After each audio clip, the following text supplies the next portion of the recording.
Even though dealers have been selling cars left and right the past few years, they are facing a number of issues that may challenge their businesses in the coming decade. Get ready for an in-depth look at the changing face of automotive retail. Coming up next on Autoline This Week. And now, here's your host, John McElroy. I want to thank you all for joining us on Autoline This Week. Today we're going to be talking about automotive retailing, dealerships, in fact, the future of where that's all going. And that's because my special guest for today is Dale Pollak. He's the author of this book, Like I See It. It's all about the obstacles and opportunities shaping the future of retail automotive. And Dale, I want to thank you for having joined us on today's show. Thanks, John. Very nice to be here. Also joining us for this discussion are Steve Finlay from WardsAuto and Gary Vasilash from Automotive Design and Production. And it's great to have the both of you here to help me along. Thank you, John. Dale, let's start out. I'd like to throw this on the table to begin with. Tesla, which is saying, hey, we don't need any franchise automotive outlets. We're going to go with our own stores. Is this a threat to the franchise network? You know, it certainly is some form of a threat to the franchise network. However, I think that it also challenges the franchise network in a certain respect in a positive way. And I think the last chapters of this story are yet to be written, and I think there might be a few surprises to be told before it's all over. Do you think that the franchise dealership network is a more efficient way of distributing cars to consumers than having direct stores from the factory? In some respects, I think it's more efficient. In other respects, I think the Tesla model informs our industry of some inefficiencies that presently exist in the retail network. So I think it has some aspects of each. What are the inefficiencies? Well, I think one of the inefficiencies that's most prevalent in today's conventional retail network is the size and the scale of the physical footprint. It's no secret that more and more consumers are expressing a preference to shop and now beginning to transact online. And one has good reason to question the need for the square footage and the expensive real estate that dealerships typically occupy. Dale, you're talking about things that remain to be seen. One of the things I found in your book that was rather fascinating is the make more to sell more to make more formula that has worked for 100 years. You suggest that might be running out of gas. Could you talk about that a little bit? Well, you know, it's no secret that dealers now are under tremendous pressure, margin pressure in particular. They're also under a lot of pressure from their factory partners. And I think that the reality for dealers today is that it's less about the average gross profit that they make on a transaction, more about the total gross profit, and much more about the overall efficiency of the business operation. And a lot of it is also the revenue stream that they are now getting from the automakers. That has significantly changed, hasn't it? Where it used to be the main revenue stream was you sell at retail, you buy at wholesale. Now that margin is so small, but the big revenue stream is from bonuses that the automakers give to the dealers. But there's some stipulations with that, aren't there? Correct. It's what we commonly refer to today as line money.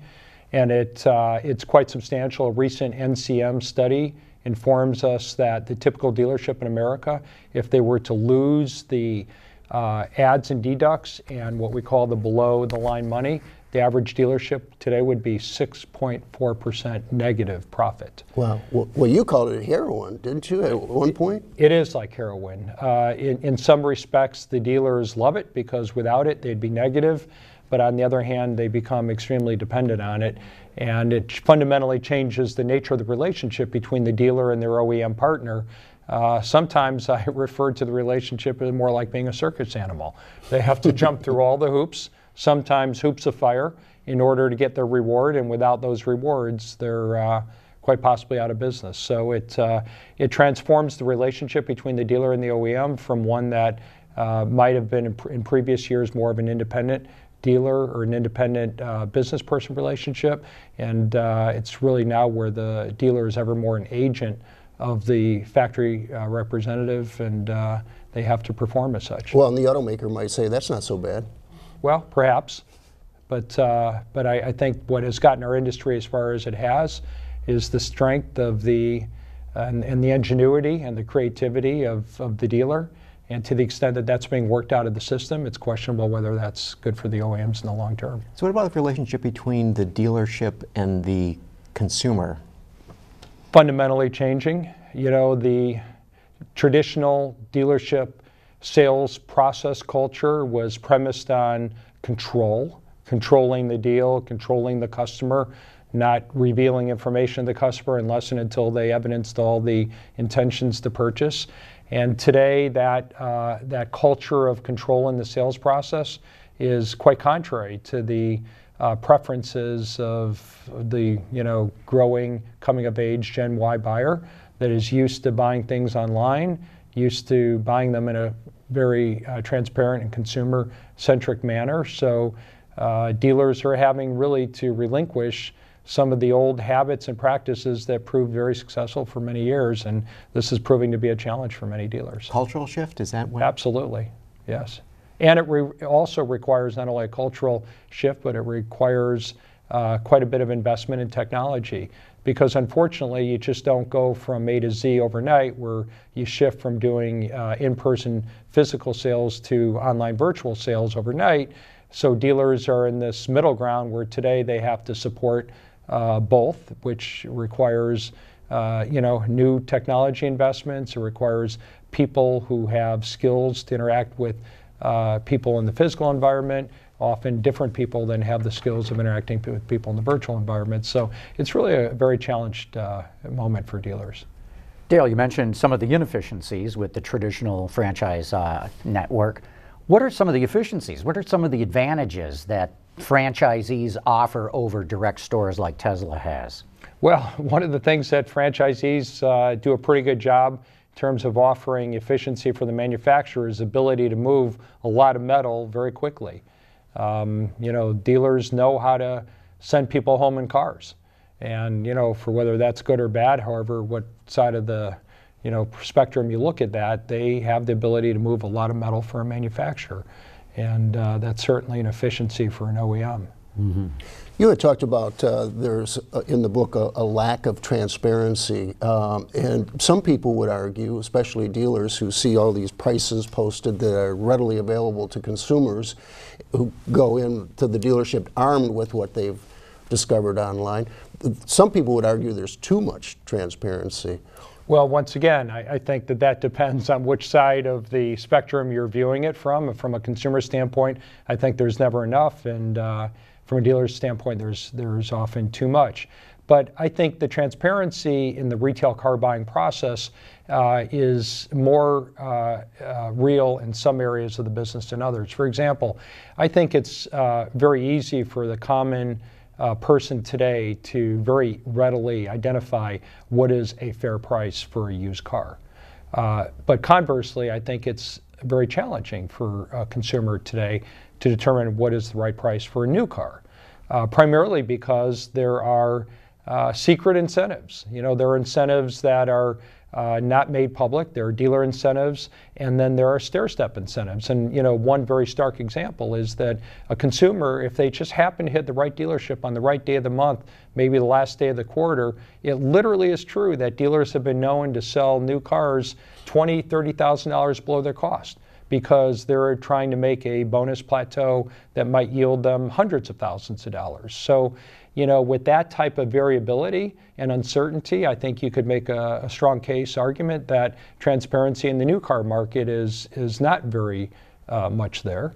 And then, in the terms of financing and after sale and aftermarket products, I think it's highly questionable how much transparency is there. Well, and then the risk is if somebody who bought the car at the beginning of the month compares notes with the person who bought the same car at the end of the month and say, whoa, correct, I got overcharged, you're going to have one unhappy customer on your hands. Correct, and that obviously negatively affects the dealership who sold them the car and negatively affects the brand that manufactured, the OEM that manufactured the vehicle. So I personally believe that those stair-step incentives that cause those sort of disparities in the long term are really not good for anybody.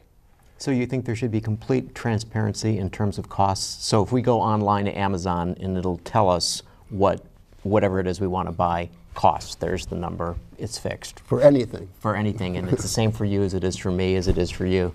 I do believe that, but that doesn't mean that it advantages certain people in the current condition. But I think it's fairly well understood that efficient markets ultimately serve the interests of everyone more than inefficient markets do. So that's been tried, and it hasn't really worked, or it hasn't lasted, in the sense that Saturn pretty much pioneered that. You had one price. Now, you could argue over the trade-in value and the financing rate and the like, but they were as transparent as they got, and it never caught on in the rest of the industry. Well, John, but I think you could argue that perhaps the lack of success that Saturn experienced was probably more due to the product.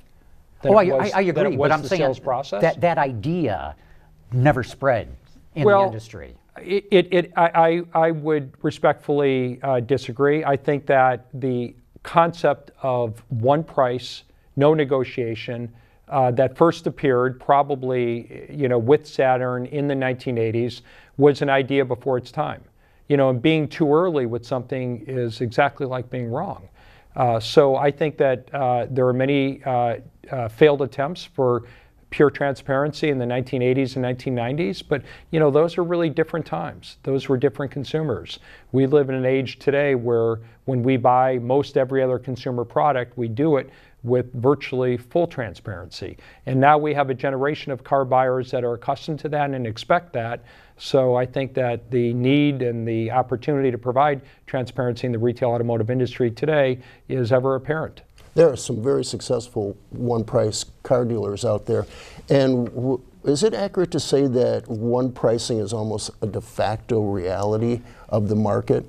Well, yes and no. I say to dealers that whether you realize it or not, every single one of you are on your way to a one price. And the reason I say that is I have the technological means to objectively identify the fact that there, over time, is less and less spread between asking prices of vehicles and actual transaction prices. Exactly. So dealers clearly are on their way towards a one-price selling environment. However, I think a clear distinction needs to be made between that dynamic and being a quote-unquote one-price dealer. I think the common misperception, misunderstanding, and consequently common reason for failure of many dealerships who attempt to be one-price is that it goes far beyond not negotiating. It has to become an entire culture of the dealership. It has to be the DNA of everything that goes on in that dealership, and it goes to the heart of being transparent, and it goes to the heart of relinquishing control in favor of the shopper. And the first time you deviate, the first time you make an exception to your one-price policy or your culture, you're done. Because again, like anything else, it starts with the people in your organization believing that it's the right thing to do. And when you send them mixed signals by making occasional exceptions, it deteriorates very quickly. So I think a lot of failures that we see in terms of the one-price selling model are not attributable to the efficacy of the concept, but more towards the lack of proper execution of it. Is this being driven largely by people coming into dealers with a sheaf of papers with printouts which basically say this is how much this car costs and this is what I want to buy it for, and not a proactive nature of the dealer saying, hey, if we want to stay in this business and do very well, we need to change up what we're doing? Well, I think it's a combination of both. I mean, I think you have some dealerships or dealers that just get it and know that it's the right way to transition their business to the future or to the present. But I also think that for others, it's motivated by a practical understanding that these people know. They know pretty darn well what they should pay for a car before they contact or engage the dealership. So, all the process of pretending or being in denial that they know, and trying to take them down a road as if they didn't know, generally speaking, evidence itself in an expensive, lack of success environment. Dale, as you look out towards the future, and I'm thinking maybe a couple of decades out, it's such an exciting time in the industry. There's all this ride sharing that's happening and car sharing, and soon we're going to have autonomous cars, and I presume we're going to have autonomous ride sharing cars.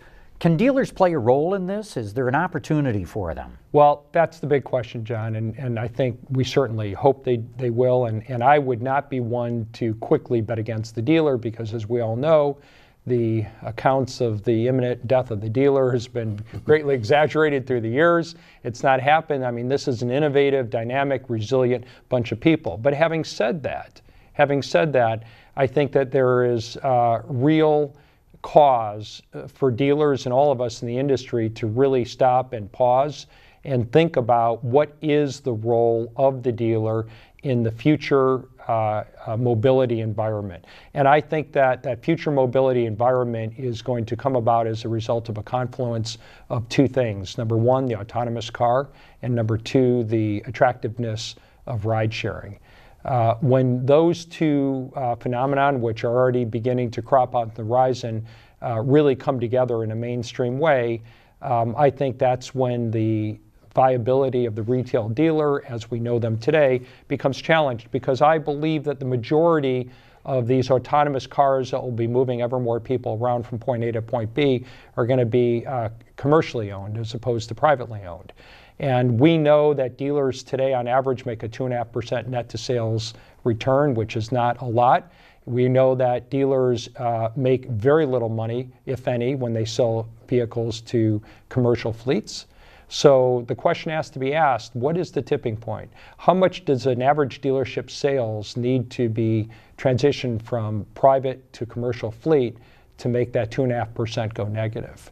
And I don't really think it takes too much. So I think that this is the reality of the future. I think it's not highly debatable. I think what is debatable is the timing of it. I often say that I think it's easier to envision the end state of our future rather than it is to predict its timing. So dealers need to find a relevant role in that commercially driven transportation as a service subscription model. And I think there likely are some roles, but they're yet to be clearly identified. Would this mainly be perhaps maintenance rather than sales? It could be maintenance. However, I think that the maintenance side of it also has some challenges, primarily due to the fact that it appears that most of these vehicles are going to be electrified. And those vehicles generally have fewer moving parts, require less maintenance, but there'll certainly be some. But I also think that there are some very interesting models that are emerging today and now are being piloted by certain dealers that might give them a role on the on what was formerly maybe the sales side, which might be a subscription department, where dealers have a fleet of vehicles that are available to consumers on subscription models. Swapping out cars. Yes. Cadillac and Porsche. Porsche just announced they're going to try that. Cadillac's been doing it in, just New York City, or have they expanded that It's still yet? just New York. Okay. Yeah, it's being tried regionally by many right now, and this is one that for me holds some real hope for car dealers. But once again, let's not be quick to bet against the car dealer. They've proven to be a pretty powerful, resilient bunch. Right, the whole industry has, yet there are prognosticators and studies that say ride sharing won't affect sales. And you think, how could it not affect sales? And I liken it to like dessert sharing at a restaurant, not to compare the car industry to pineapple upside down cake, but I'll have one. Yeah, we'll have, between the two of us, we'll have one, and the restaurant's very accommodating. They'll bring you, 2 plates and 2, utensils. Right. Dessert is the highest profit margin thing on the menu. Right. But you could have sold 2 desserts versus 1. How could ride sharing not affect car sales in that regard? I like you, Steve. I don't buy that. I mean, I think the statistics that I'm about to quote are generally accepted. I think the average household in America roughly has like 1.9 vehicles in the driveway. The average car is used 2 hours a day, which is 4% utilization. Cars are not getting less expensive; they're getting more expensive. So already today, they're a bad economic proposition. Now, what I understand to be the case is that in most places in America, if you drive less than 11,000 miles per year, it is actually cheaper to Uber today. Now, when you take the driver out of the seat of that Uber, that 11,000 miles goes to 25,000 miles, which covers the vast majority of people in America. So when you have transportation that is safer, more reliable, and much less expensive, you have to believe that 1.9 vehicles per household is going to go to 1.8, going to go to 1.7, going to go 1.6. And again, those vehicles that are being purchased are going to be ever more purchased by commercial entities rather than private people. So I think anybody who's predicting that this won't affect sales. I just don't understand that logic. And clearly these cars are going to have a much higher rate of utilization, as they should. But then, aside from the economic propriety of transportation as a service, what's the value? What's the social value of having vehicles that injure and harm and kill fewer people? What's the social value of you being able to use your time instead of concentrating on the road driving the car? Working, sleeping, resting, interacting with family and friends. What's the social value of that? So when you combine the social value of mobility, transportation as a service in an autonomous, along with the economics, it just, it challenges anybody to say why this isn't going to happen. Again, I think the real room for the debate is at what rate it's going to happen. Yeah, I would agree with that too. We can debate the rate all day long. In the meantime, what's the main message that you're giving to dealers right now, to automotive retailers? Well, a couple key messages. One is the fact that while all this transformation of mobility of which we speak is very important for dealers to keep their eye on, you cannot discount or scoff at the fact that we have a very robust, vibrant business today. I mean, we'll sell 17+ million new vehicles this year, perhaps upwards of 40,000 used vehicles. That is one really big business. However, that one really big business that we have today, aside from all of the future transformational issues of mobility, is very challenged, very challenged. The margins in these transactions today in many cases are very small, if they exist at all. The ever-increasing pressures from the factory to do what I might argue to be unnatural acts are very strong.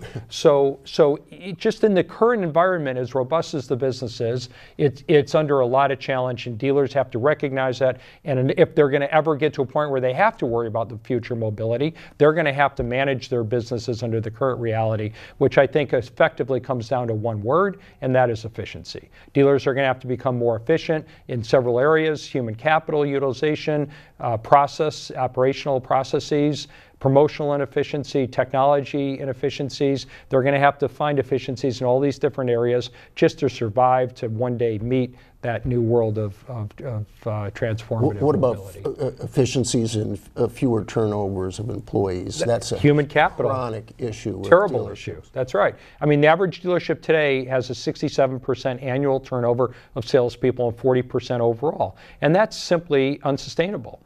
And not only do dealers have to hire, be more effective at hiring and retaining people, but the type of people that they need to hire is very difficult. I mean, we have baby boomers for the most part trying to hire Gen Y people. And the expectations of what the baby boomers who are doing the hiring think is important, it very often is diametrically opposed to what those, prospective Gen Y people are looking for. They're looking for things that we just don't know to be commonplace in the retail business: predictable hours, predictable pay, very clear career advancement paths. These are things that are not endemic to our retail industry today. So we have a lot of learning to do, we have a lot of growing, and a lot of opportunity, quite frankly, for better results. But won't that all change up? Should there be more transparency? Should there be more fixed pricing? Therefore, the nature of the person will be able to go in there and have these metrics and see them laid out very carefully and straightforward. Yeah, I think that's going to drive the change. I agree. Dale, is it just a matter of hiring the right people, or is it the process itself? Because as you know, nobody gets hired into any job thinking, boy, I'm just going to loll away the days and not do a good job here. People come in, fired up. And it's generally the system or the process that changes their attitude. John, I couldn't agree more. The process is so flawed, and there's so much opportunity there. I'll just give you one example. Dealerships are very well attuned to the need to very quickly respond to a shopper who submits an online lead for a vehicle. I mean, dealers, are pretty good at responding within an hour or so. The average time for a dealership to respond to a career inquiry on their career site, if they have a career site, is upwards of 3 days or more.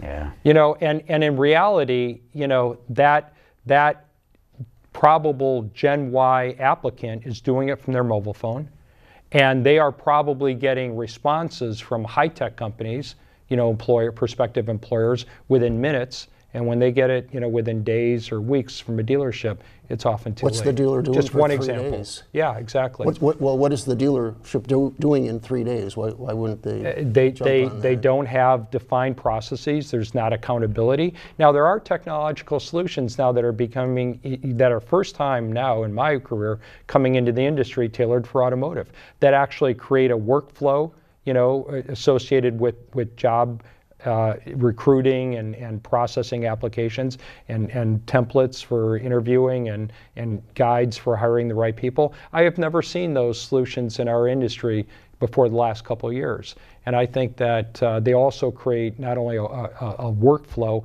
but perhaps as importantly is they create accountability, such that a general manager or a dealer can look into a dashboard and see in every department how many open jobs there are, what stage, if any, you know, these jobs are being filled, what stage of the process it's in, and hold managers accountable for moving people effectively and timely through that hiring process. So, I mean, these are just examples of opportunities that still are out there for dealers to become more efficient and respond appropriately to margin compression. I'm afraid with that, we're going to have to wrap this conversation up. As I said, the book is Like I See It by Dale Pollak. Dale, you've written a number of books, haven't you? This is my fourth one. Fourth one, okay. And people can probably find it, what, online, any place, right? You know, I have to ask, when people today ask, where can I find your book? And I have to say, duh, Amazon. That's right. Maybe like you find everything else in the world. That's now. right. At a dealership near you. That's right. That's right. Dale Pollak, thanks so much. Thank you. Steve Finlay, Gary Vasilash, want to thank you guys. And of course, I have to thank all of you for having tuned in.